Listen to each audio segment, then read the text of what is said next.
시청자 여러분 안녕하십니까? 뉴스특보 시작합니다. 윤석열 대통령의 탄핵소추안이 두 번째 표결 만에 가결됐습니다. 찬성 204표가 나왔는데 가결의 열쇠를 쥐었던 여당에서 최소 12명 이상이 이탈을 한 것으로 봐야 할 것 같습니다. 윤 대통령은 이제 직무가 정지된 상태로 탄핵 심판을 받게 됐습니다. 보도에 최원국 기자입니다. 대통령 윤석열 탄핵소추안은 총 투표수 300표 중 가 204표,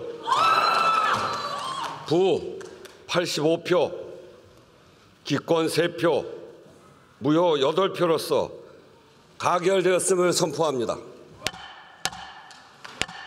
윤석열 대통령에 대한 탄핵소추안이 국회를 통과했습니다. 지난 3일 윤 대통령이 비상계엄을 선포한 지 11일 만입니다.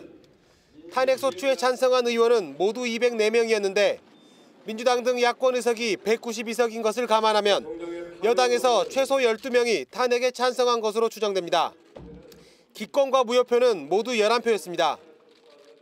친한계로 평가되는 의원들이 20명에서 30명인 것을 감안하면 절반 정도만 실제 찬성표를 던진 것으로 분석됩니다. 앞서 국민의힘은 표결에 불참했던 지난주 때와 달리 이번엔 표결에 참석하되 부결을 하는 걸 당론으로 정했습니다. 윤 대통령 탄핵안이 두 번째 만에 국회 문턱을 넘으면서 윤 대통령에 대한 파면 여부는 헌법재판소가 결정하게 됐습니다. 헌재는 탄핵소추 의결서가 접수된 이후 180일 이내에 인용 또는 기각 여부를 결정해야 합니다. 윤 대통령의 직무가 정지되면 한덕수 국무총리가 권한대행을 맡아 국정공백을 메울 예정입니다. TV조선 최원국입니다. 국회가 윤석열 대통령 탄핵소추안을 가결하면서 윤 대통령은 직무정지 상태에 들어갔습니다. 윤 대통령은 탄핵안 가결 이후 예고에 없던 대국민 담화를 발표했습니다. 마지막 순간까지 국가를 위해 최선을 다하겠다고 말했지만 계엄 사태에 대한 추가 사과는 없었습니다. 조성호 기자입니다. 오후 5시 국회에서 윤석열 대통령 탄핵안이 가결되자 김민기 국회 사무총장이 윤 대통령의 탄핵소추 의결서를 대통령실에 전달했습니다. 국민과 국회의 무거운 뜻을 받아서 대통령 윤석열 탄핵소추 결의안을 갖고 지금 대통령실에 전달하러 왔습니다. 대통령실이 의결서를 전달받은 오후 7시 24분, 윤 대통령의 직무는 정지됐습니다. 탄핵안 가결 2시간여 만입니다. 앞서 윤 대통령은 오후 6시쯤 예고에 없던 담화문을 통해 탄핵소추에 대한 입장을 밝혔습니다. 윤 대통령은 자신은 지금 잠시 멈춰서지만 미래를 향한 여정은 결코 멈춰선 안 될 거라고 강조했습니다. 포기하지 않고 최선을 다하겠다고도 했습니다. 저는 결코 포기하지 않겠습니다. 마지막 순간까지 국가를 위해 최선을 다하겠습니다. 헌법재판소의 탄핵 심리가 이어지는 동안 계엄의 당위성 등을 끝까지 다퉈보겠다는 의지를 보인 것으로 해석됐습니다. 정치권을 향해선 폭주와 대결의 정치에서 수기와 배려의 정치로 바뀔 수 있도록 정치 문화와 제도를 개선해달라고 당부하기도 했습니다. 하지만 탄핵소추안 가결로 인한 혼란과 국정 공백 사태를 야기한 데 대한 사과는 담화에 담기지 않았습니다. TV조선 조성호입니다. 윤석열 대통령 탄핵안 가결로 헌법재판소의 결정이 나올 때까지 한덕수 총리가 대통령 권한대행을 맡게 됐습니다. 한 권한대행은 곧바로 임시 국무회의를 열고 NSC를 개최하는 등 업무에 돌입했습니다. 총리실에 나가 있는 취재기자 연결합니다. 최수용 기자, 한 권한대행이 첫날부터 상당히 많은 일정을 소화했네요. 네, 그렇습니다. 한덕수 대통령 권한대행은 탄핵소추 의결서가 대통령실에 전달된 오후 7시 24분부터 공식적으로 권한대행 업무를 시작했습니다. 한 권한대행은 먼저 오후 8시 국무위원들을 소집해 임시 국무회의를 주재했습니다. 무엇보다 중요한 사명은 국정의 혼란을 조속히 안정화시켜 국민들께 소중한 일상을 돌려드리는 것입니다. 한 권한대행은 이 자리에서 군에는 북한 도발에 대비하기 위한 감시, 경계태세를, 경제부총리 등 관계부처엔 금융, 외환시장을 실시간 모니터링하고 내수 침체에 대비하기 위한 대책들을 차질 없이 추진해달라 주문했습니다. 이어진 대국민 담화에선 고개 숙여 사과했습니다.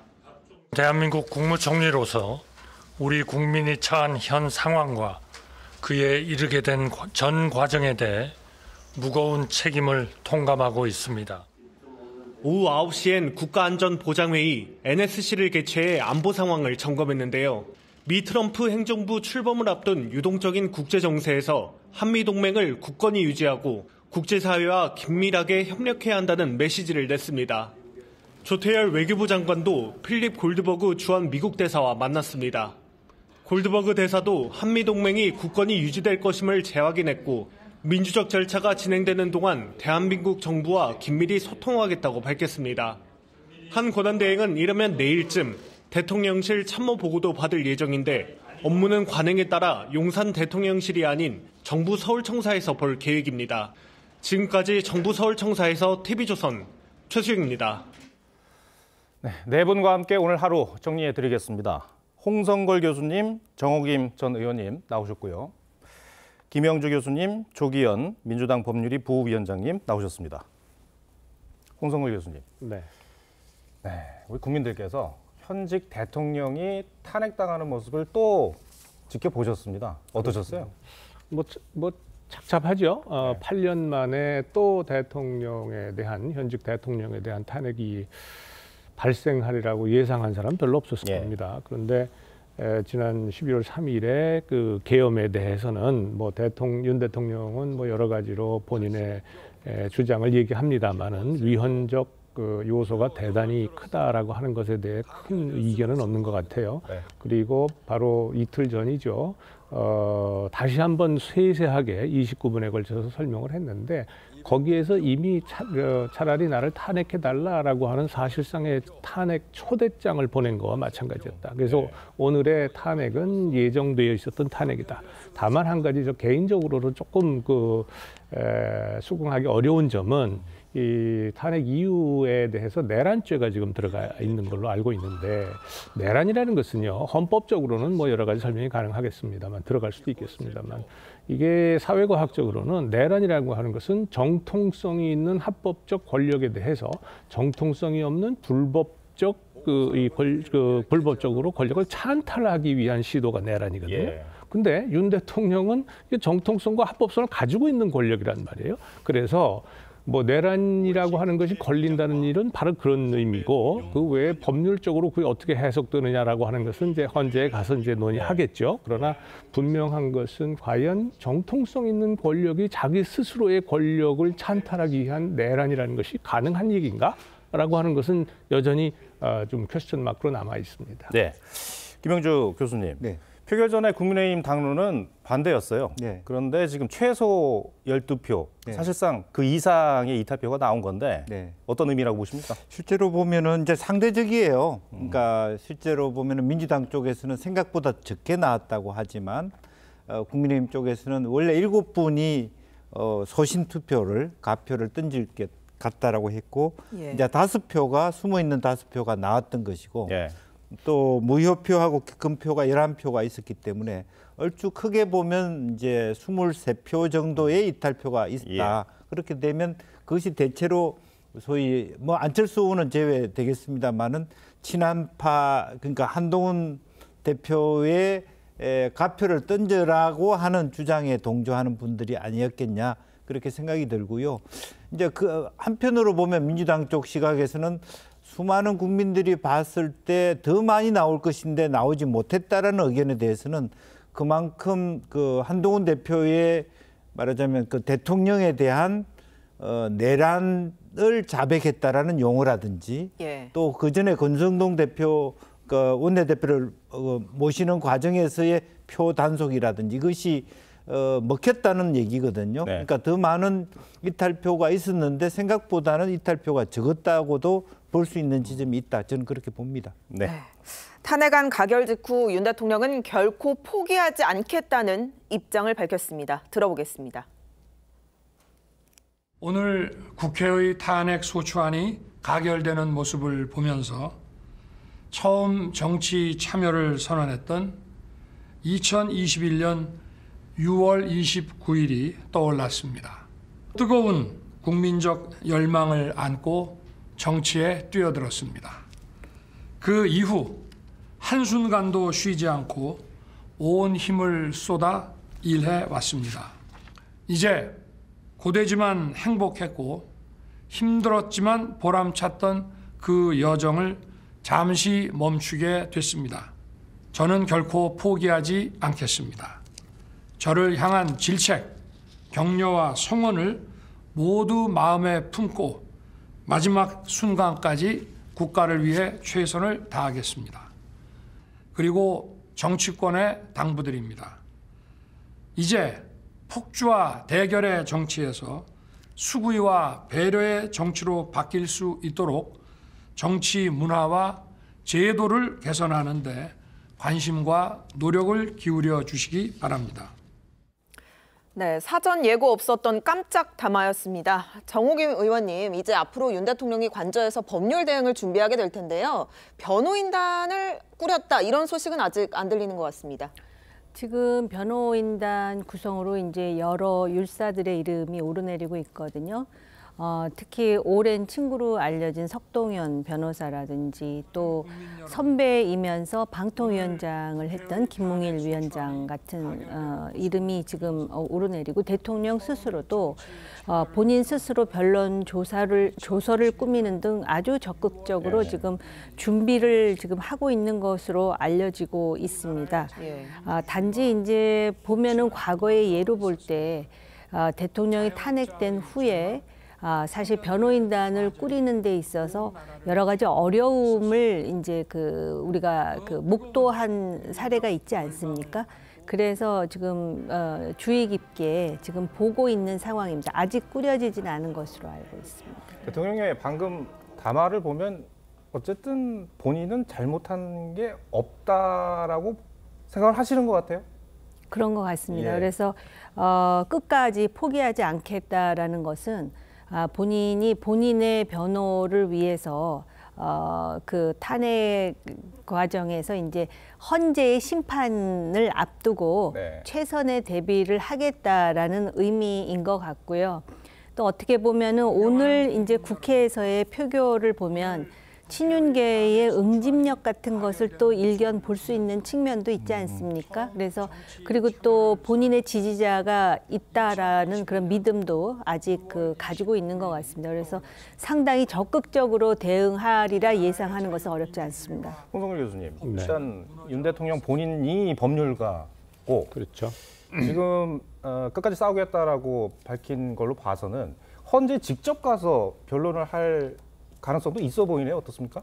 굉장히 사실은 예상하기는 어려운 일이지만 지금 윤 대통령이 그동안 해온 행보를 볼 때에 상상하기 어려운 일도 아닙니다. 그래서 가장 이 비상계엄이라고 하는 수단을 통해서 본인의 얘기에 의하면 이렇게 국민 전환을 노릴 수밖에 없었다. 그것이 헌정 질서를 오히려 지키는 일이었다라고 지금 계속 주장을 하고 있잖아요.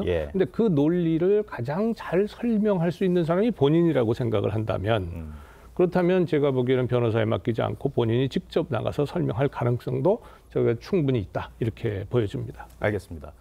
윤 대통령 직무가 정지되면서 바로 한덕수 총리의 직무대행 체제도 시작이 됐습니다. 한 권한대행의 목소리 직접 들어보겠습니다. 국민 여러분께 진심으로 송구스럽다는 말씀을 드립니다.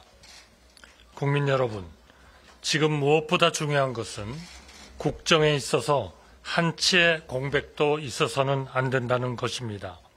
정부가 먼저 자세를 낮추고 국회와 긴밀히 소통하고 협조를 얻어 국제사회의 신뢰를 유지하고 국민 여러분들께서 안심하실 수 있도록 하겠습니다.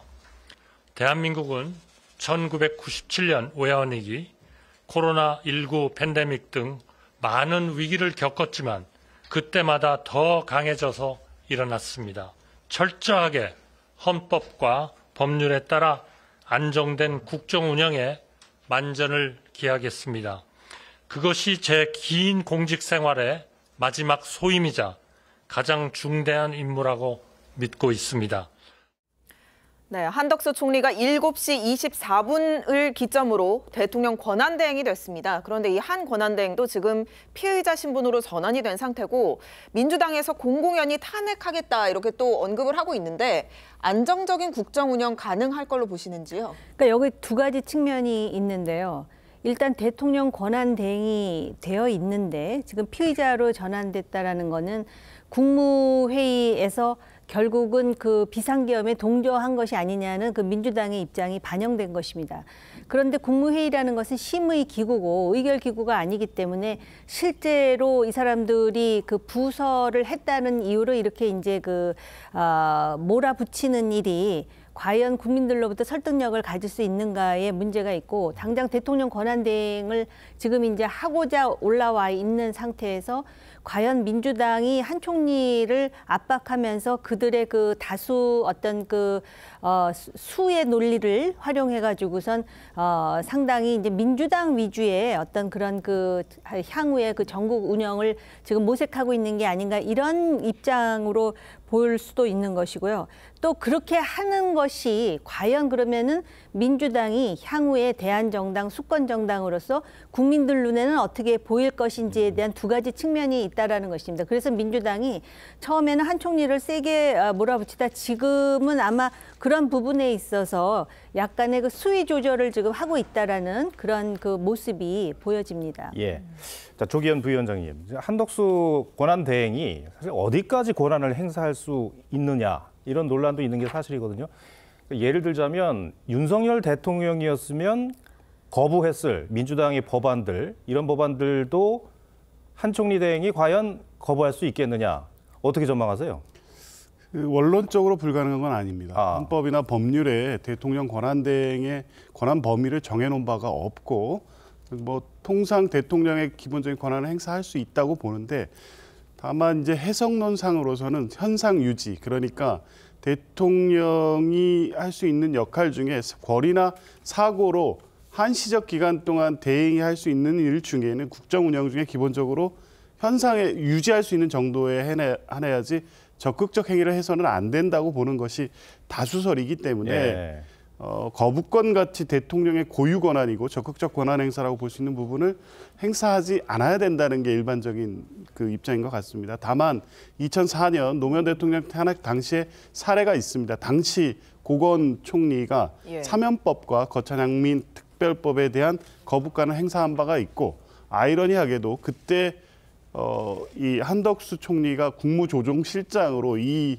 거부권 행사를 발표한 적이 있습니다. 그런데 2004년에는 그 전에 이전에 전례도 없었고 당시 어떤 정치 상황이 반영이 됐었기 때문에 가능했는데 그게 이제 지금의 어떤 상황에서 똑같이 적용돼서 거부권을 행사할 수 있다고 해석되기는 무리가 있고요. 특히나 윤석열 대통령 같은 경우 이번에 25번의 거부권을 행사하면서 이 부분에 대한 어떤 비판 여론도 있기 때문에 한덕수 권한대행이 법률안 거부권을 행사하는 것은 현상 유지를 벗어나는 법으로 해석될 수도 있고 또 여론의 비판이라는 것도 고려 안 할 수 없기 때문에 제가 볼 때는 거부권 행사까지는 하지 않을 것으로 보고 그게 바람직하지 않을까 이렇게 봅니다. 예. 지금 구체적으로 보면 민주당이 밀어붙이고 있는 김건희 특검법이나 양곡법 개정안 이런 것에 대해서 권한대행이 거부권을 행사하는 게 좀 부담이 뒤따르지 않을까 이런 전망도 있는 건데 같은 질문 드리면 교수님께서 어떻게 보시는지요? 말씀하셨지만 원칙적으로 대통령 권한대행이라고 하는 것은 대통령의 권한을 대행하는 겁니다. 그러니까 국무총리는 대통령의 권한의 범위 안에 있는 것을 전부 다 대행할 수 있는 거죠. 그리고 거부권도 그중에 하나고요. 다만 말씀하신 것처럼 그동안에 관행적으로도 그렇고 현상을 급격하게 변화시키는 것에 대해서는 거부권 행사를 자제하는, 그러니까 그 권한 행사를 자제하는, 그것이 거부권이 됐든 뭐가 됐든 간에 이런 것이 일상적인 해석이, 통상적인 해석인 건 분명합니다. 그런데 지금 이제 이 두 가지 법을 비해서 6개 지금 법안이 일방적으로 통과가 돼서 지금 올라와 있어요.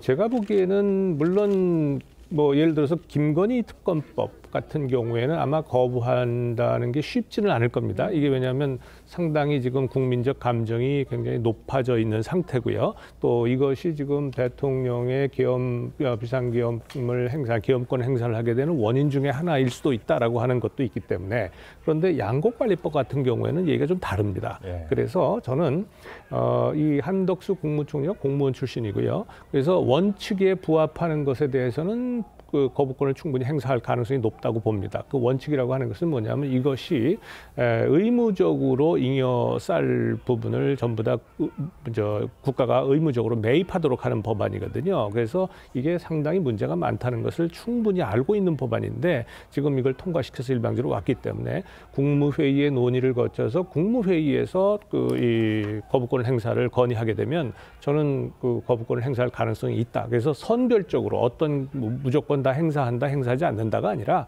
안건에 따라서 이것이 국가와 국민에게 이게 필요하고 바람직한 것이다라고 판단을 하면 그렇다면 분명히 거부권을 행사할 가능성도 상당히 높다 이렇게 보여집니다.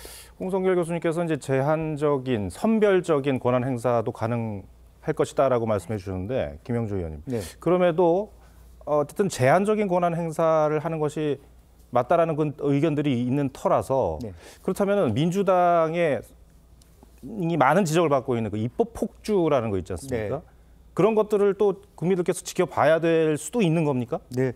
그런데 이미 이제 한덕수 총리에 대한 소추안도 아까 정 의원님 말씀 맞다나 안정적인 기조로 가기 위해서 한 발 물러서는 과정이 있고 지금부터는 벌써 이재명 대표 체제가 수권 정당의 모습, 정상적인 정당의 모습을 보이려고 노력할 겁니다. 그래서 그동안에 해왔던 그야말로 입법 폭주의 부분은 다소 자정적인 요소로서 또 자제되어야 된다고 보고 그것이 아마 민주당에도 결과적 전략적으로도 이로울 것이라고 생각이 들고요. 저도 홍 교수님 말씀처럼 그야말로 예산 또 경제적인 측면에서 사실은 민주당이 이번에 예산안을 다 전폭 삭감한 상태에서 양국법 같은 예산 수반 법안 아닙니까? 사실 그런 부분이 모순적인 거거든요. 그래서 그런 부분에 대해서 한덕수 총리가 물론 이제 지금은 뭐 말하자면 소추의 대상자이기 때문에 소극적으로 활동하지 않겠다는 우려에도 불구하고 소신적인 어떤 거부권 행사도 뭐 마다하지 않을 것이다. 저는 그렇게 봅니다. 윤석열 대통령 탄핵안 가결 이후 국민의힘 비공개 의원총회장은 상당히 험악한 분위기였다고 합니다. 선출직 최고위원 5명 전원이 사퇴의 뜻을 밝힌 데 이어 의총에서도 지도부 총사퇴가 결의되면서 한동훈 지도부는 붕괴 수순을 밟게 됐습니다. 한송환 기자입니다. 윤석열 대통령 탄핵안이 가결된 직후 열린 의원총회 도중 자리를 뜬 한동훈 대표는 대표직에서 물러날 뜻이 없다고 했습니다. 저는 대통령에 대한 직무정지가 시급히 필요한 상황이었다고 판단했습니다. 하지만 이후 계속된 의원총회에서 친한계를 포함한 선출직 최고위원 5명 전원이 사퇴 의사를 밝혔습니다. 국민의힘 당원 당규에 따르면 선출직 최고위원 5명 가운데 4명이 사퇴할 경우 비상대책위원회 체제로 넘어가게 됩니다. 한 대표 의지와 관계없이 한동훈 지도부는 붕괴 수순을 밟을 전망입니다. 당 지도부 총사퇴 결의가 있었습니다. 정치는 책임 정치다. 그래서 사퇴를 했다는. 앞서 의총에선 한동훈 대표와 의원들 사이에 고성도 오갔습니다. 탄핵안 가결에 대한 책임을 이유로 한 대표에 대한 사퇴 요구가 나오자 한 대표는 내가 계엄을 하고 투표를 했느냐며 반문한 것으로 전해졌습니다. 한 친한계 의원이 한 대표를 두둔하면서 다른 의원들과 말싸움이 벌어졌고 당장 나가라며 한 대표를 향해 달려나가는 의원을 다른 의원들이 말리는 일도 있었습니다. 권성동 원내대표는 이제부터 헌재의 시간이라며 공정한 결정이 이뤄지길 기대한다고 말했습니다. 원내대표로서 탄핵에 이르게 된 점에 대해서 유감스럽고 송구하게 생각합니다. 권 원내대표 역시 탄핵 가결에 대한 책임을 지고 사퇴하겠다는 뜻을 밝혔지만 의원들의 재신임을 받아 원내대표직을 그대로 이어가게 됐습니다. TV조선 한송원입니다. 대통령 탄핵안이 가결되면서 국민의힘도 거센 후폭풍이 일고 있습니다. 한동훈 대표는 사퇴 요구를 일축했지만 여당 선출직 최고위원 5명 전원이 이 사의를 표하면서 한동훈 지도부가 사실상 비대위 체제로 전환이 된 겁니다. 한 대표 말부터 들어보겠습니다. 저는 오늘의 결과를 대단히 무겁게 받아들입니다. 집권 여당의 대표로서 국민과 함께 잘못을 바로잡고 헌법과 민주주의를 지키겠다는 말씀을 드립니다. 혹시 그 사퇴 여부에 대해서는 입장 따로 없으세요? 저는 직무를 수행할 것이라는 말씀을 드립니다. 가결 동료에 대해서는 좀 후회하진 않습니다. 후회하지 않습니다. 저는 제가 할 일을 다 한 것이다 라고 생각합니다. 장동혁 최고는 사퇴하시겠다는 걸로 알고 있습니다. 저는 사전에는 알지 못했고요. 개인이 또 여러 가지 고민하고 판단하시는 거 아닐까 하고 생각합니다. 비대위 체제에 전환 거에 대해서는 방금 탄핵 결정이 나오고 여러 가지 굉장히 혼란스러운 상황이 있을 테니까요. 시간을 좀 두고 보시죠.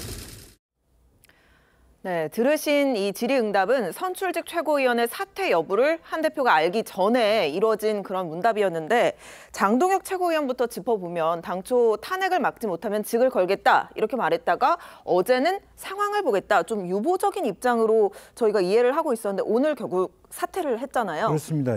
그 배경이 어디에 있다고 보시나요? 장동혁 최고도 그렇고 뭐 진정호 최고도 그렇고 청년 최고죠. 한동훈 대표가 그것을 몰랐을 것 같은 느낌이 드네요. 아까 인터뷰할 때도 보면 결과적으로는 마지막 김재원 최고도 그렇게 동의함에 따라서 결과적으로 5명 전체가 사퇴를 바로 직면하게 되고 본인의 의사와 상관없이 한동훈 체제는 완전히 이제 붕괴되는 상태에 이르렀습니다. 사실은 그 얼마 전부터 장동혁 최고와 한동훈 대표 사이에 뭐 불화설이 놔둔 것도 사실이고 또 입장이 정리된 어떤 부분도 있겠습니다만은 결과적으로는 대통령 부분에 대하여 지난번 그 원내대표 선출의 의총장에서 한동훈 대표가 가령 뭐 내란죄를 자백했다 이런 어떤 발언을 통해서 이제 많은 의원들의 어떤 분노를 샀다든지 이제 왜냐하면 이제 여당 대표가 입에 올리기에는 너무 직설적인 용어를 썼다든지 그리고 또 권성동 원내대표가 거의 70표 넘는 표를 받았다든지 또 오늘도 표결의 결과에 생각보다는 이제 뭐 말하자면 친한계에서 많은 표가 나오지 않았다 이런 것을 보면 장동혁 최고 본인이 이제는 정과부적이다. 그러니까 한동훈 체제가 이 친윤계가 주도하는 권성동 체제 하에서 리더십을 발휘하기에는 한계에 다다랐다. 이렇게 많이 하시는 것 같고 실제로 그 많은 사람들이 대통령께서 계엄령 선포에 대해서 동의하지 않는다 하더라도 그러니까 한동훈 대표가 하는 그 발언의 가벼움 이런 것에 대해서 상당히 많은 보수층 당원들도 좀 격분하고 있는 거 아닌가. 이제 그런 부분에 대한 의사표시로 저는 그렇게 느껴지고 있습니다. 정호김 의원님. 느낌이 꼭 한동훈 대표가 패싱 당한 것 같은 그런 생각마저 들거든요. 어떻게 보셨어요? 패싱도 패싱이지만 아마 이제 2번이나 탄핵되는 대통령을 봐야 되는 그 당 소속원들의 좌절감이 표출된 데다가 이제 저런 극단적인 상황이 되면은 누군가를 배신자로 지금 이제 올려놔야 되거든요. 그 배신자 프레임에 한동훈을 올려놓음으로써 자신들이 좀 돌파할 어떤 그런 공간을 찾고자 하는 시도가 아닌가 생각이 들고요. 저 개인적인 생각이지만 오늘 그 야당의 원내대표의 제안 설명을 보면 그 12.3 상황을 광주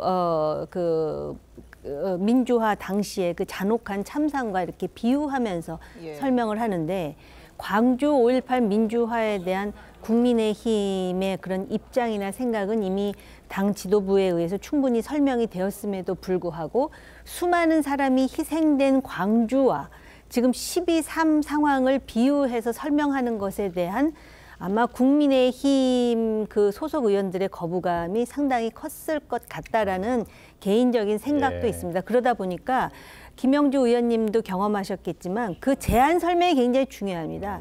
제안 설명을 통해서 국민의힘에 대해서 좀 설득하면서 사실은 대통령의 비상계엄 선포가 그걸 잘했다라고 생각하는 사람이 몇이나 되겠습니까? 아무리 국민의힘 소속원이라 하더라도 그런 일련의 상황에서 또 두 번째로는 한 대표의 리더십에 분명한 한계가 있었던 것 아닌가. 왜냐하면 친한계 자체가 똘똘 뭉쳐도 이런 상황까지 치닫지는 않을 텐데 심지어는 그 장동혁이라는 변수 때문에 어떻게 보면 이런 상황을 맞았다 그러면은 사실 한동훈 대표로서는 상당한 위기고요.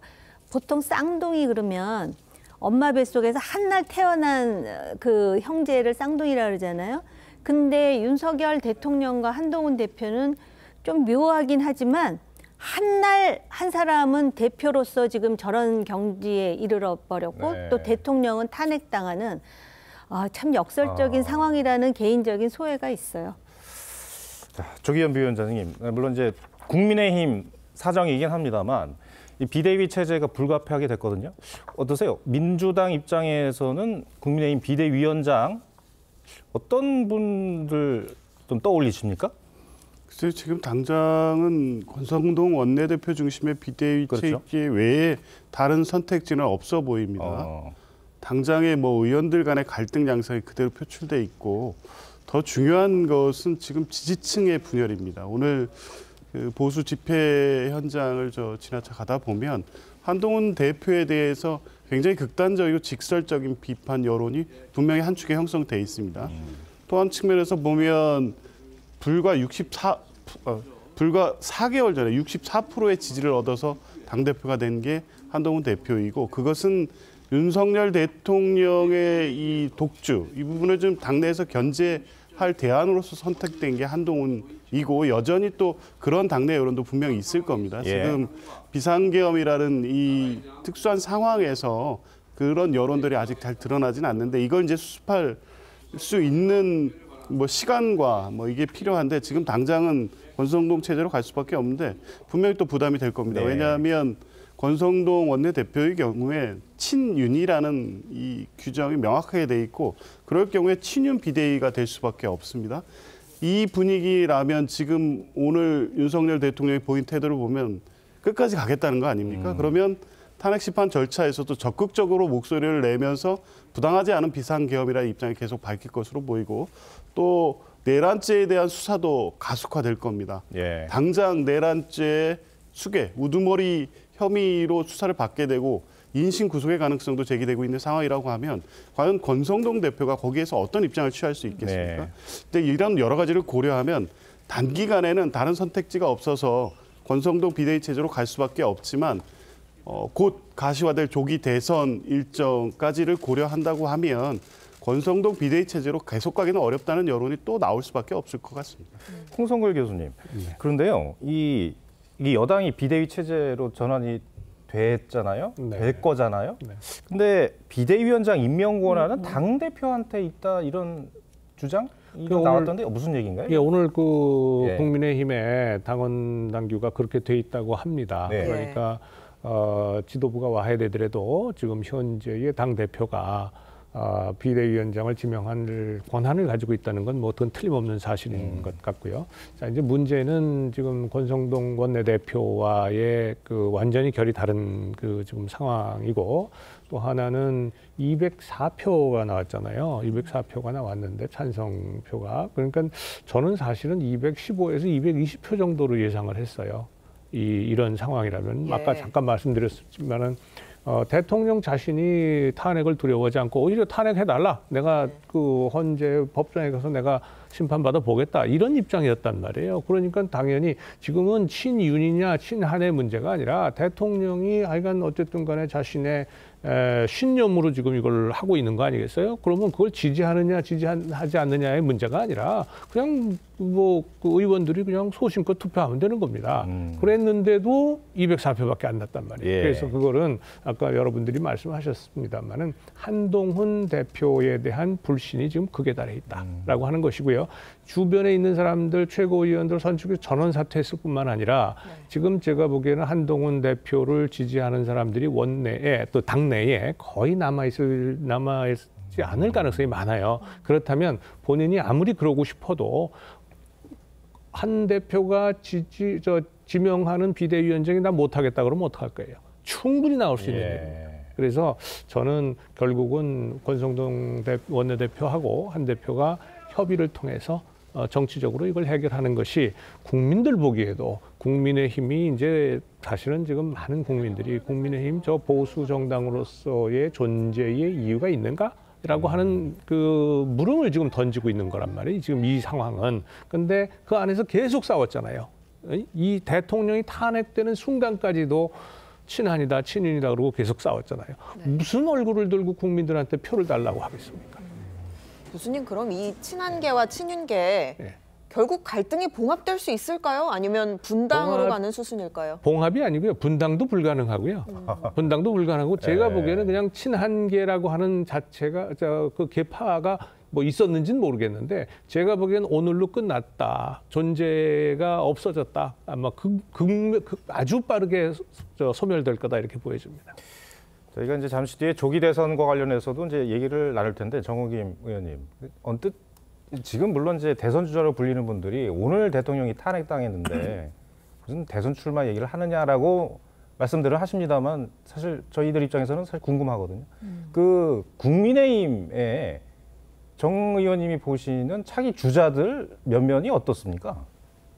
제가 보는 주자라기보다는 그냥 일반론적으로 그 오래된 정치인들 있지 않습니까? 네. 그리고 대선에 대한 그런 그 자신의 열망을 드러낸 뭐 홍준표 시장, 한동훈 대표, 또 오세훈 시장, 그다음에 유승민 전 대표 이런 사람들이 그 사람들 입에 오르내리고 있는데 일단 탄핵이라는 것을 감당해야 되는 정당으로 만약에 지금 이제 헌법재판소의 심판이 끝나고 그 결과 대선을 치러야 되는 상황이라면 과연 그 가능성이 얼마나 높겠는가.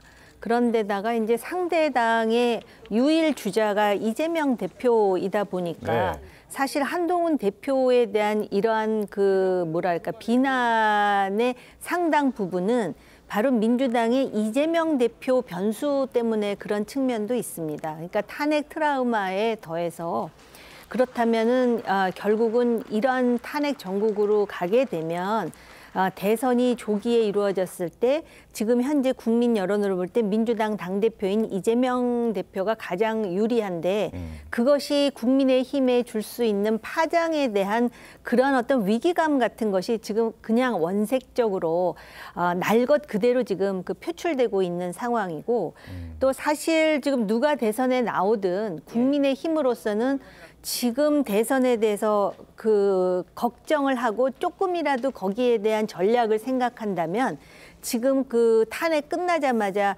오늘 당에서 벌어지는 그런 상황이 연출되지는 않았을 것이다 이렇게 보여지네요. 네. 그러면 조 부위원장님, 민주당 입장에서 이분이 나오면 좀 민주당이 위협적으로 느낀다라는 분 꼽아주신다면요? 글쎄요, 지금 뭐 그것보다 적정한 시기는 아닌데 어찌됐든 상대적으로 윤석열 대통령과 대비되는 어떤 확실한 이미지 또 안정감, 뭐 이 정통 보수의 어떤 가치를 가지고 향후 보수 세력 또 국민의힘을 쇄신할 수 있는 뭐 이런 분 아니겠습니까? 특정인을 거론하기는 그렇지만 사실 뭐 국민의힘이 윤석열 정권 출범 이후에 또 더 나아가서는 박근혜 대통령 탄핵 이후에 그 보수 세력의 어떤 중심 정당으로서 자체 어떤 자강, 그러니까 역량을 키우는 그리고 사람을 키우는 일에 소홀히 했기 때문에 결과적으로 윤석열 대통령이라는 정치 초년생을 영입해서 대선에서 승리는 했습니다만 이게 실질적으로는 보수 세력이 안정적으로 탄핵이라는 이 보수가 괴멸될 수 있는 상황을 돌파하고 바로 한 번만에 정권을 잡을 수 있었던 거거든요. 그런데 이제 지금 와서 돌이켜 보면 그 과정이 윤석열 대통령이라는 어떤 정치 경험 없는 분을 기용해서 결국 여기까지 왔기 때문에 아마 글쎄요, 조기 대선으로 가게 될 경우에 일정이 짧기 때문에 그 과정에서 이제 이런 것들을 상쇄할 만한 새로운 인물 아니면 뭐 기존 인물 중에 보수를 대표할 만한 그런 분을 대선 후보로 선출해서 갈 수 있겠느냐. 좀 시기적으로 짧은 시간에 해결해야 될 과제가 많아 보입니다. 네. 말씀하신 것처럼 좀 이른 감은 있습니다만 오늘 한동훈 대표에게도 같은 질문이 나왔습니다. 들어보겠습니다. 이제 곧 있으면 조기 대선 도입할 수 있는데요. 지금 그런 얘기 할 계제는 전혀 아닌 것 같네요. 김영주 의원님, 사실 한동훈 대표가 오늘 정치적으로 어떤 면에서는 봉변을 당했다라고도 볼 수가 있거든요. 본인은 대표직을 계속 하기를 바라는데 이렇게 돼버렸습니다. 일단 한동훈 대표가 어떤 대선 주자로서나 다시 재기, 그러니까 자생력으로서 일어나려면은 어떤 부분이 필요하다고 보세요? 좀 이제 아직은 73년생이지 않습니까? 아직은 50대 초반입니다. 그러니까 전 세계적으로 지금 대통령, 뭐 트럼프 대통령부터 상당히 고령이 돼 있는 상태이기 때문에, 그리고 이번 판에 나온다는 게 결코 유리한 것도 아닙니다. 누가 보아도, 누가 나와도, 혹은 이재명 대표가 사법 리스크에 의해서 감옥에 가서 다른 후보가 나오더라도 쉽지 않은 그런 싸움이면 꼭 이번 판에 나와야 되겠다는 생각보다는 지금도 지금 한 대표가 잘못하고 있어요. 이런 상황이면 예컨대 뭐 당대표직을 내려놓겠다든지 뭐 이번 판은 내가 쉬겠다든지 그렇게 깔끔하게 한번 정리하는 모습도 의미가 있는데, 아직도 어떤 결론에 미련을 갖고 당권에 이런 상황에서 다른 뭐 최고위원 다 사퇴했는데 견디겠다, 이것이 답인가라는 부분이 있고, 또 하나 그럼에도 불구하고 지금 현재 당의 구성원들은 일반인들이나 청소년들 입장에서 굉장히 올드하고 낡은 것으로 느껴질 수 있기 때문에 다시 한번 당에서 한동훈을 불러내릴 수도 있다. 불러들일 수도 이기는 판을 갖기 위해서는. 그러니까 이제는 본인 스스로가 하겠다는 의지보다는, 남겠다는 의지보다는 내려놓고 가서 당이 부를 때까지 기다릴 필요가 있고 충분히 그런 가능성도 있다고 보여집니다. 알겠습니다. 윤석열 대통령 탄핵안 가결로 야권 내 유력 대권 주자인 민주당 이재명 대표는 광폭 행보를 이어가고 있습니다. 그러나 1심에서 징역형을 선고받은 공직선거법 2심 판결 시기가 향후 행보의 최대 변수가 될 전망입니다. 황정민 기자입니다. 윤석열 대통령 탄핵안 가결 직후 민주당 이재명 대표는 장외 집회 중인 시민들 앞에 섰습니다. 여러분이 이 나라의 주인임을 증명하고 계십니다. 1차전의 승리를 축하드리고 감사드립니다. 지난 대선에서 0.73%포인트 차이로 윤 대통령에게 패했던 이 대표는 대권 행보에 더 속도를 낼 걸로 전망됩니다. 윤 대통령의 탄핵 소추안 가결로 차기 대선 일정이 빨라질 수 있는 상황에서 다른 야권 후보들과 비교해 압도적 우위에 있다는 게 대체적인 분석입니다. 다만 이 대표가 안고 있는 사법 리스크는 여전히 넘어야 할 산입니다. 현실의 법정은 아직 2번 더 남아있고, 그리고 민심과 역사의 법정은 영원합니다. 지난달 위증교사 혐의는 1심에서 무죄를 받았지만 공직선거법 위반 혐의 1심에선 의원직 상실과 피선거권이 박탈되는 징역형을 선고받았습니다. 최종심 결과가 가장 빠를 걸로 전망되는 공직선거법 재판이 항소심에서 뒤집히거나 최종심이 나오기 전 대선이 치러져야 후보로 나설 수 있는 겁니다. 대선 시기가 확정되기까진 최대 6개월이 걸릴 수 있어 향후 재판 경과에 따라 당 안팎에서 대안을 찾아야 한다는 목소리가 나올 가능성도 있습니다. TV조선 황정민입니다. 네, 이 대통령에 대한 탄핵 소추안이 통과되면서 조기 대선이 치러진다면 그 시기가 언제가 될지 그것이 초미의 관심사가 되고 있습니다. 홍성글 교수님, 조기 대선은 상수인 것 같고요. 혹시 교수님 생각하는 그 시기는 언제쯤으로 전망하십니까? 그 이제 조기 대선이라고 하는 것은 결국은 헌재가 탄핵 결정을 기각하느냐 인용하느냐 이 여기에 달린 거 아니겠어요? 그렇죠. 그래서 뭐 기각이면 뭐 더 말할 것도 없지만 이제 인용을 한다고 가정을 했을 때 지금 뭐 헌법재판소법에 의하면 최대 180일이라고 돼 있지만 또 헌재는 아마도 굉장히 빠른 시간 내에 이걸 서둘러서 하려고 노력을 할 겁니다. 왜냐하면 그것 자체가 우리의 정치적 불안정성을 최소화시키는 길이니까. 그런데 문제는 아까 잠깐 초기에 언급을 했습니다만 이게 내란을 지금 그 탄핵 소추의 이유로 지금 들었단 말이에요. 예. 그렇다면 이건 좀 심각해집니다. 왜 그러냐 하면 지금 뭐 여러 시청자 여러분들 다 아시다시피 윤 대통령의 주장과 그다음에 각 뭐 여러 그 군이나 경찰의 고위직들 있지 않습니까? 특정사령관, 방첩사령관, 뭐 기타 등등 지금 다 뭐 구속이 되거나 지금 수사를 받거나 다 그러고 있는데 이 사람들이 얘기가 다 달라요. 또 현장 현장 지휘자들도 또 얘기가 달라요. 예. 자, 그러면 무슨 얘기냐 하면 이게 내란죄라고 하는 것을 이유로 탄핵을 하려면요. 그러면 내란죄가 확정이 돼야 될 거 아니겠어요. 그러면 당연히 윤 대통령 측에서는 내란죄가 확정될 때까지 이 탄핵 심판을 멈춰달라고 얘기할 거 아니겠습니까? 주장할 거예요. 그러면 충분히 일리가 있다 이렇게 될 거 아니겠어요. 내란죄라고 하는 것이 가장 큰 탄핵의 지금 소치 사유라니까.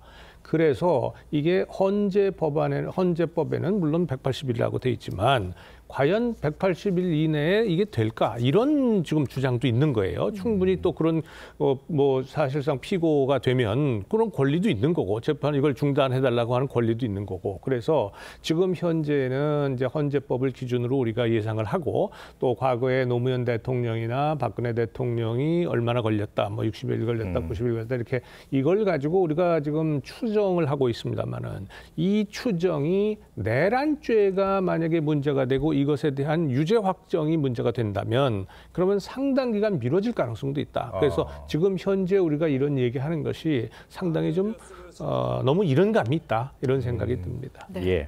다시 한번 정리를 해드리면 헌재가 사건 접수 후에 180일 안에 선고를 마쳐야 하고요. 탄핵이 인용되면 60일 이내에 대선을 실시해야 합니다. 그러니까 총 240일, 반년 정도의 시간이 주어지는 건데요. 박근혜 전 대통령의 경우 탄핵안 가결 뒤 91일 만에 3월에 인용이 되고 5월에 대선이 치러졌습니다. 그럼요, 정 의원님, 윤 대통령의 경우 시간표가 어떻게 될 걸로 전망하시는지요?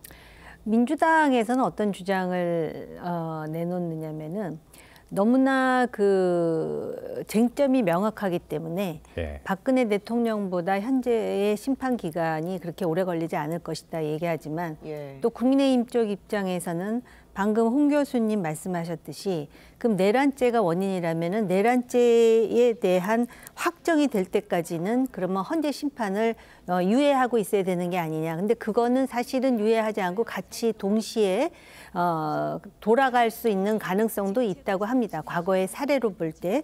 그럼에도 불구하고 대통령이 본인이 변론조서를 직접 준비하고 또 생중계해달라 뭐 이런 얘기를 하는 것으로 봐서는 재판이 최대한 그 길어질 가능성을 열고 있습니다. 제가 볼 때 비상계엄 선포를 한다는 자체는 이것이 전시나 사변이나 이해준하는 경우가 아니기 때문에 그 헌재에 의해서 위헌이다라고 이제 주장할 수 있는 근거로 지금 국회에서 소추가 확정이 된 건데요.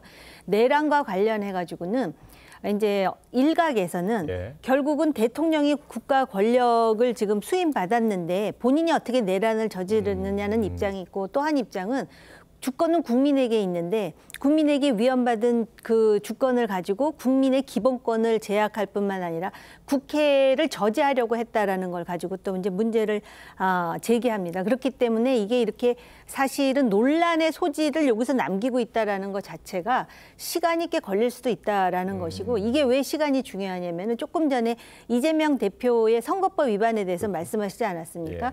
그러니까 결국은 이 탄핵이라는 엄중한 상황에서도 민주당과 국민의힘이 지금 시간 싸움을 또 벌이지 않을 수가 없는 것이라는 것이죠. 그러니까는 원래 이재명 대표가 원한 것이 본인이 누릴 수 있는 최고의 방탄이 대통령이 탄핵이 돼가지고 그 대법원 선고가 나기 전에 본인이 대선에 뛰어들어서 당선되는 것인데 그러한 시나리오를 가장 그 원활하게 해준 장본인이 오히려 대통령이라는 게 참 역설적인데 아무튼 지금은 시간과의 싸움이고 시간을 제가 율사도 아닌데 예단하는 거는 좀 과한 일이라고 생각을 하고요. 아무튼 대통령으로서는 시간을 최대한 길게 잡으려고 할 것이고 아마 국민의힘도 그걸 원하지 않을까 그런 생각을 합니다. 네, 들으신 것처럼 윤석열 대통령이 내란 혐의로 만약에 기소가 되면 형사재판과 탄핵 심판을 동시에 받는 첫 현직 대통령이 됩니다. 이 때문에 탄핵 심판이 생각보다 오래 걸릴 수 있다는 전망이 나오는 겁니다. 자세한 이유와 그 가능성 한지은 기자가 정리해드립니다. 윤석열 대통령에 대한 탄핵 사유는 내란죄입니다. 비상계엄 사태를 수사 중인 검찰이나 경찰이 윤 대통령을 기소하면 같은 혐의로 탄핵 심판과 형사재판이 동시 진행될 수 있습니다. 그런데 헌법재판소법 51조는 이 경우 심판 절차를 정지할 수 있다고 규정하고 있습니다. 형사재판에서 유무죄 여부가 가려진 뒤 탄핵 심판을 할 수 있도록 한 겁니다. 헌재는 앞서 고발사주 의혹으로 형사재판이 진행 중인 손준성 검사장의 신청을 받아들여 탄핵 심판 절차를 중단했습니다. 다만 현직 대통령에 대한 탄핵 심판은 다를 거란 관측이 많습니다. 비상계엄 사태는 연루자가 다수인 데다 윤 대통령과 다른 피의자들의 진술이 엇갈려 1심 선고까지 상당한 시간이 걸릴 수 있습니다. 형사재판을 이유로 탄핵 심판을 중지하면 국정공백 장기화가 불가피합니다. 언제 끝날지도 모르는 형사재판 절차를 기다렸다가 변론을 제기한다면 국정에 있어서의 어떤 차질이 굉장히 장기화되는 거거든요. 권한대행 체제가 계속 장기화된다는. 탄핵 심판 중지 여부는 헌법재판관 6명 가운데 과반인 4명이 찬성하면 결정됩니다. TV조선 한지은입니다. 김영주 교수님, 그러니까 저 리포트의 취지가 저런 변수들 때문에 조기 대선이라는 것이 이제 240일보다 더 걸릴 수도 있지 않을까라는 얘기거든요. 네. 근데 이제 어쨌든 국정 공백의 장기화의 우려가 있는 것이죠.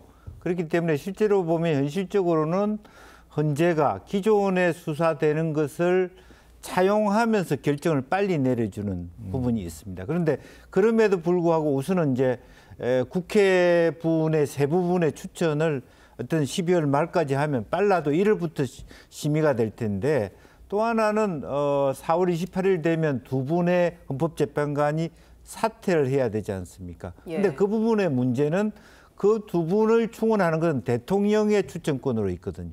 근데 대통령이 고리 상태에서 누가 할 수 있느냐라는 부분이 남아있기 때문에 그거조차도 자연스럽게 지연될 수밖에 없는 지점입니다. 따라서 이제 또 하나는 그전의 대통령들은 이렇게 그 탄핵 심판에 대해서 매우 수동적으로 두 분은 거의 뭐 재판에 적극적으로 임하지 않으셨어요. 박근혜 전 대통령도 그렇고 참가하지 않았는데 윤 대통령께서는 아마 이 실제로 재판에 상당히 치열하게 논리 싸움을 할 겁니다. 그것 때문에 실제로 보면 4월 28일 이전에 이 탄핵 심판을 할 수 있느냐의 관건인데 그걸 넘기면 실제로 그 두 분이 사임하고 7인 체제로 갈 수 있느냐의 문제. 그럼에도 불구하고 좀 지연이 될 것이고 따라서 빨라야 8, 9월 정도의 대선이 가능하다는 논리일 수밖에 없을 것 같습니다. 그렇군요. 이 대선 시기가 민주당 입장에서는 이재명 대표 사법 리스크와 연관이 깊기 때문에 그 판결 결과가 나오기 전에 빨리 최대한 이른 대선을 추진하려고 한다. 이런 시각에 대해 어떻게 보시는지요? 글쎄요. 민주당이 이런 대선을 추진한다고 해서 민주당의 일정대로 잡힐 수는 없죠. 지금 진행되고 있는 헌법재판소의 탄핵 심판 절차가 1차적으로 중요하고요. 그와 함께 이제 이재명 대표의 재판 문제도 있는데 지금 헌법재판소의 심판 일정은 뭐 제가 볼 때는 박근혜 대통령 탄핵 심판 절차보다는 빨라질 수 있다. 지금 이제 6명의 헌법재판관 3명의 공석도 빠르면 올해 안에 채워질 수 있고 그 일정으로 지금 임명 절차가 진행되고 있기 때문에 그럼 9명에 의한 심의 절차가 진행된다고 보면 지금 제출된 탄핵소추안은 그 헌법 77조의 비상계엄의 위헌성 또 그에 따른 개헌법 위반 이 부분은 사실은 뭐 크게 어떤 증거나 사실관계를 가지고 헌법재판소에서 확인하지 않아도 될 만큼 충분한 법리적 내용, 사실관계가 확인이 돼 있고요. 문제는 이제 내란죄의 문제인데 내란죄는 성립을 갖고 뭐 윤석열 대통령 측이 치열하게 다툴 것으로 보이긴 합니다. 그런데 이미 지금 드러난 사실관계만으로도 실제 국헌문란 목적에 국회 또 선관위에 대한 장악 이게 실행됐다는 내용들이 다 확인되고 있고 윤석열 대통령이 직접 개입했다는 진술 내지 증거들도 상당히 확보될 가능성이 높기 때문에 그리 오래 걸리지 않은 시간 내에 그 윤석열 대통령에 대한 헌법재판소의 탄핵 결정이 있을 수는 있습니다. 그런데 이제 그것은 실제 결과 그렇게 나올 때에 그에 따른 어떤 대선 일정이 나오는 것이기 때문에 그것을 뭐 민주당이 임의로 어느 일정을 설정해 놓고 그에 맞춰서 대선을 준비한다거나 아니면 이 절차가 늦어진다고 해서 민주당이 관여해서 그걸 당긴다거나 이건 불가능한 것이고 이재명 대표의 재판 문제도 지금 선거법의 2심 재판이 나오기 전에 빨리 대선을 치러야 되는 게 아니냐 이런 그 입장에서 접근하면서 이제 얘기하시는 분들이 있는데 이제 그 선거 결과도 모르는 거 아니겠습니까? 물론 1심 재판이 실형 선고이고 실제 피선거권이 제한될 수 있긴 하지만 항소심 결과에서는 또 어떻게 될지 모르는 겁니다. 그러니까 여러 변수들이 다 상정이 돼 있고 이걸 민주당이 직접 다 통제할 수 없는 또 변수들이기도 하기 때문에 민주당이 대선 일정을 일정 정도 상정해 놓고 이재명 대표의 재판 일정에 맞춰서 그걸 임의로 만들어 간다. 이건 현실적으로는 어려운 얘기겠죠. 국민들께서 이제 불안해하시는 것 중에 하나가 이재명 대표의 사법 리스크라는 것이 물론 윤석열 대통령은 어떤 자해적인 어떤 충격적인 계엄 선포로 이런 지경까지 왔습니다만 그거와는 별개로 이재명 대표의 2심, 3심 역시 그와는 별개로 빨리 판단을 받아야 그리고 나서 대선에 나오셔야 국민들이 안심을 할 거 아니냐라는 논리가 있잖아요. 지금 마침 민주당의 법률위 부위원장께서 나오셨는데 아예 빨리 털어버리고 대선에 나가는 게 더 국민들을 위한 길 아니냐는 지적에 대해서 어떻게 생각하세요? 충분히 그런 비판이 제기될 수 있다고 보고요. 굳이 이재명 대표가 지금 일각에서 비판하는 것처럼 재판 절차를 고의로 지연하면서 최대한 탄핵 그 절차가 빨리 끝나서 이재명 대표의 재판 일정이 다 정지된 상태에서 대선을 치르겠다는 의도로 지금 재판 지연을 하지는 않고 있다고 봅니다. 그리고 이 소위 말하는 선거법의 633 원칙에 따라서 대법원이 신속하게 진행하겠다는 거 아닙니까?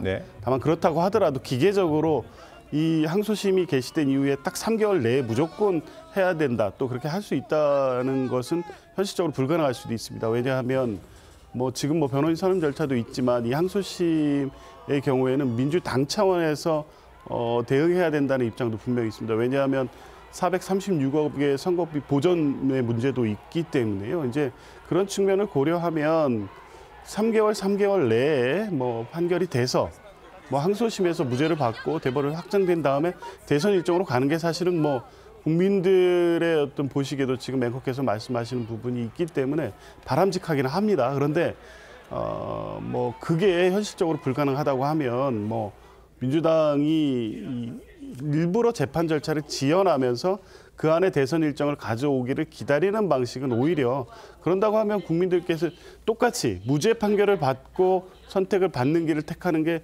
좋다는 한편의 어떤 비판이 있다면 그러기 위한 노력을 하는 가운데 대선 일정이 정해진다고 하면 그 또한 유권자들의 선택에 맡겨지는 거 아니겠습니까? 그러니까 이제 그런 어떤 여러 가지 변수나 상황에 따라갈 수밖에 없는 것이 민주당이지 지금 대선 일정을 고의로 지연하거나 하면서 이 재판 절차에 응할 의사도 없을 것이고 이재명 대표도 순리에 맞게 따라갈 것이다. 그 사법적 판단에 맡겨간다는 기본 원칙에는 변함이 없습니다.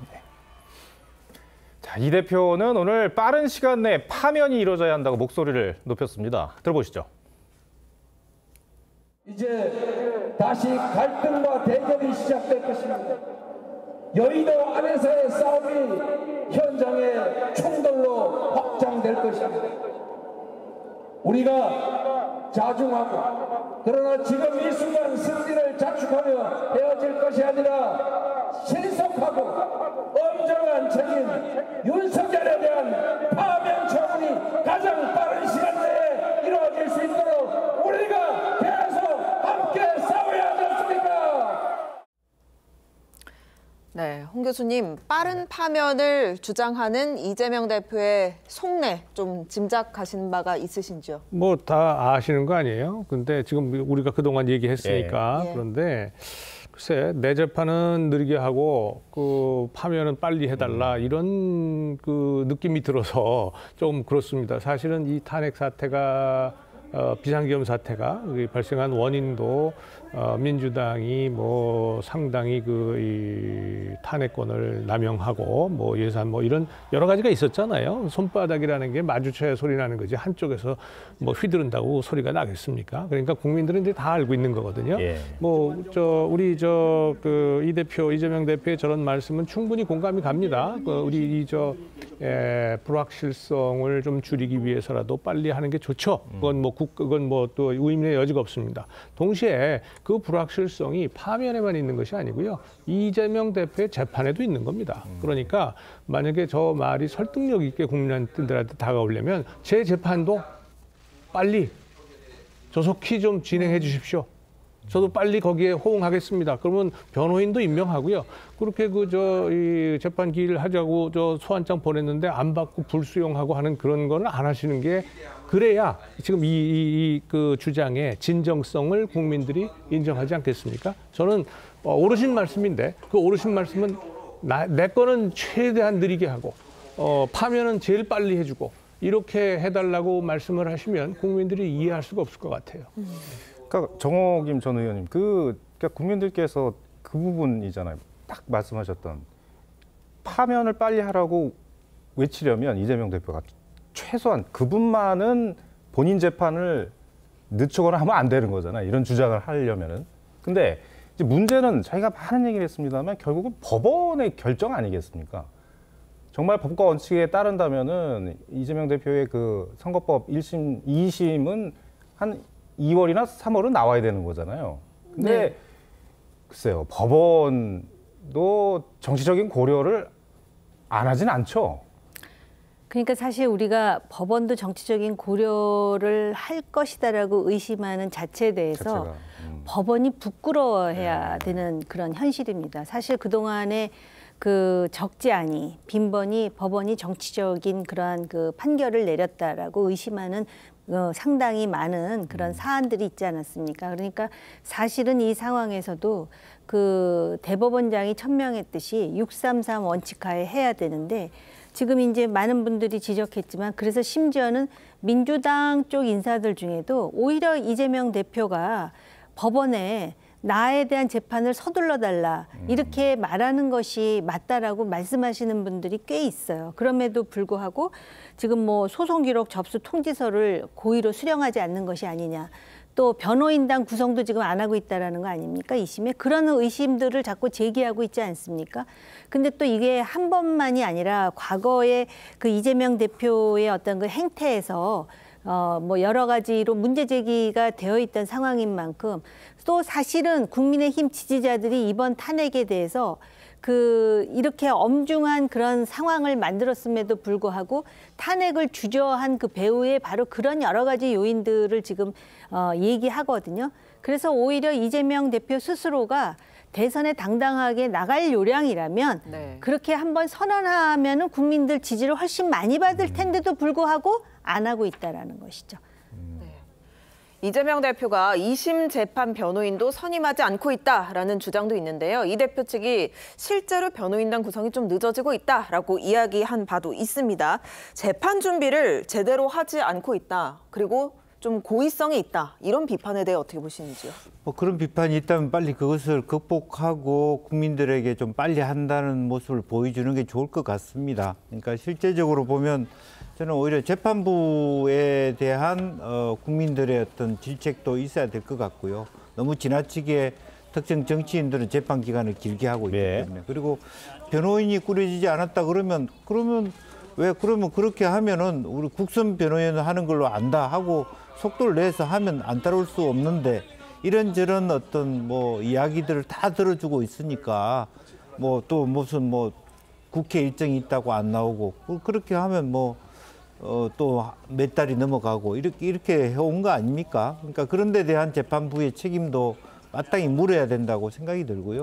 지금 현재 뭐 서로 간에 뭐 윤 대통령에 대한 뭐 헌법재판소 심판에 대해서도 시간 끌기 문제냐 혹은 이재명 대표의 재판도 일부러 버티기 문제냐라면 둘 다 그야말로 신사협정을 통해서 내년 5월, 6월까지를 왜냐하면 이거는 국익을 위해서 그래요. 공익을 위해서. 네. 왜냐하면 실컷 대통령 후보가 대통령이 됐는데 이재명 대표가 실형을 맞을 경우에 지금 현재 그렇게 하고 있지 않습니까?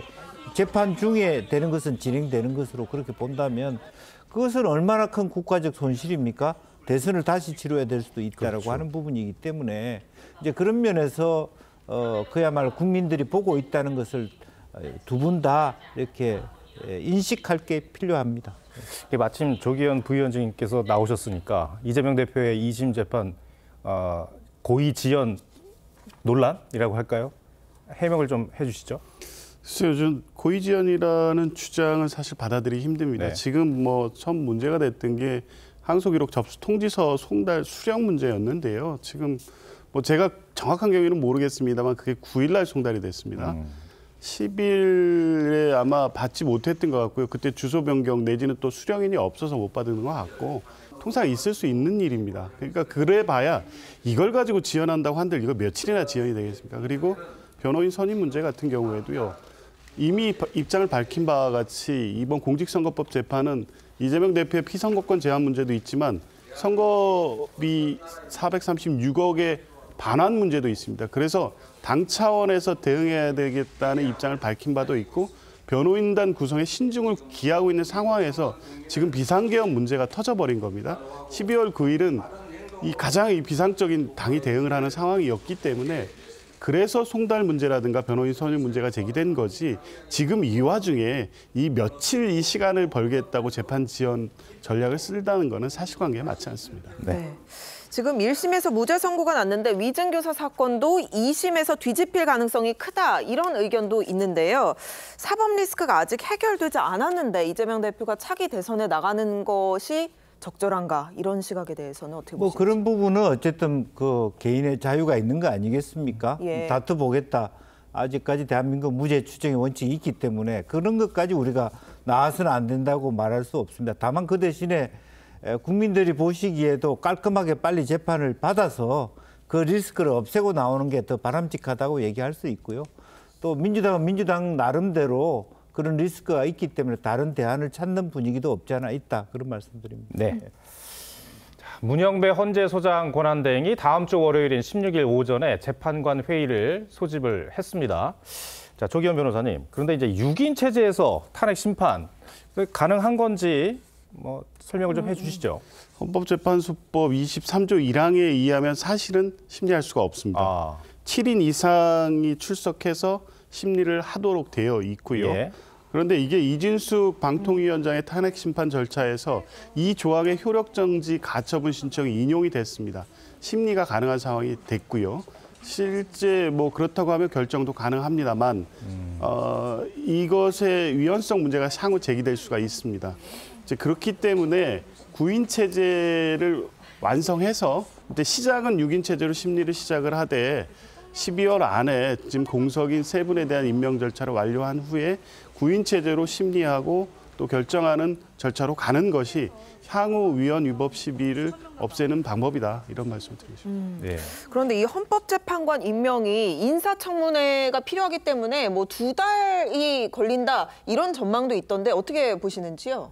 아마 이제 그 절차는 다 밟아야 되겠죠. 그런데 야당 같은 경우는 야당 추천 인사 2명에 대해서 서두르겠다 하거든요.